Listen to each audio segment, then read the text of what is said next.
So as Donald Trump and Hillary Clinton pound the campaign trail in their bitter election fight, there are some concerns about the polling about how unlikable they are. So we've got a new NBC News Wall Street Journal poll, and it shows they are the most unlikable presumptive nominees in history. So giving hope, perhaps, to alternative candidates that would like voters unhappy with the two current choices to go a third round. And Libertarian candidate for president Gary Johnson is that third round. He is the former governor of New Mexico and one of those alternative choices. He joins me now. Governor Johnson, thank you for joining me. Thomas, great to be with you. And so we look at this polling, sir, and it shows that when you're counted in this race, the Trump-Clinton matchup drops to a dead heat. Now, you've said your candidacy hurts Clinton more than it does Donald Trump, but in your town hall last week, your running mate, you and your running mate, you called Hillary Clinton a wonderful public servant. So how do you respond to critics who would say that your campaign is acting as a spoiler?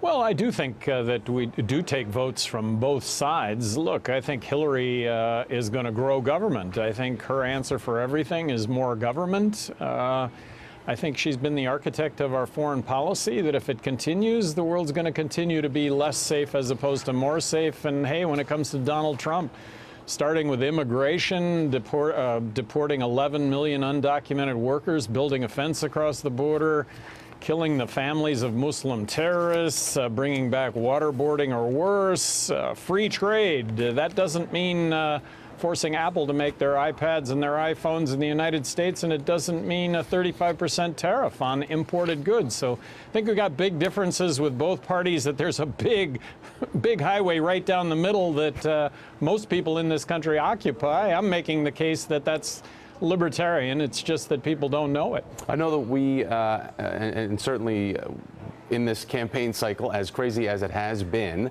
talking about the candidates, they're always constantly pitted against each other, and that happens to you and also to Governor Weld, who's running to be your vice president.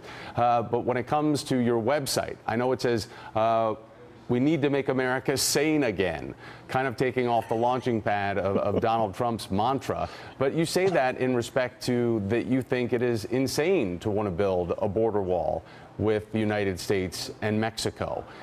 You've given different policy points about what it means for your economy as opposed to that of Hillary Clinton. When it comes to the debate stage, which would be, as you say, the Super Bowl of politics, this would be the best place to have those contrasts illuminated. Are you going to be able to get on the debate stage? You need 15%. Well, Thomas, you cited a poll that was just done. You know, hey, it was at 10%, but that was after they pulled Trump and Clinton, those two names. Then they add Gary Johnson. Yeah, I'm at 10%. Really, to get to 15%, I think right now, the polling organizations need to start with three names, because at 10%, which is really where we're showing up in all these polls, shouldn't that be three names right now? I think so. But getting to 15%, look, Bill Weld and myself, we're going to be the only third-party candidates on the ballot in all 50 states. I think that speaks volumes. This is a crazy election cycle. It's so crazy, Thomas, you may be talking to the next president right now. And that is probably a definite possibility. But when it comes to qualification, is Donald Trump qualified to be president? And is Hillary Clinton qualified to be president, in your opinion?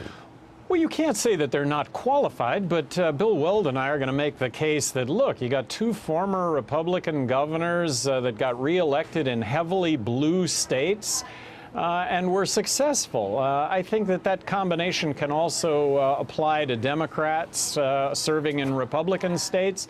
I think it's what most people are all about, being fiscally conservative and socially really don't give a damn, as long as you don't force me into believing what it is you believe. Let people have choices in life. And then these military interventions. Does anybody think the world is more safe today? And we're not isolationist at all. I think Donald Trump is really talking about being an isolationist with tariffs and building a wall across the border. Look, let's rule the world with free trade. Let's bring peace to the world. Let's involve ourselves diplomatically. Well, as you talk about choices, you are one for the voters. Libertarian Party presidential candidate Gary Johnson. Governor Johnson, thanks for your time, and I hope to have you back on again. It's a deal, Thomas. Thank you. All right.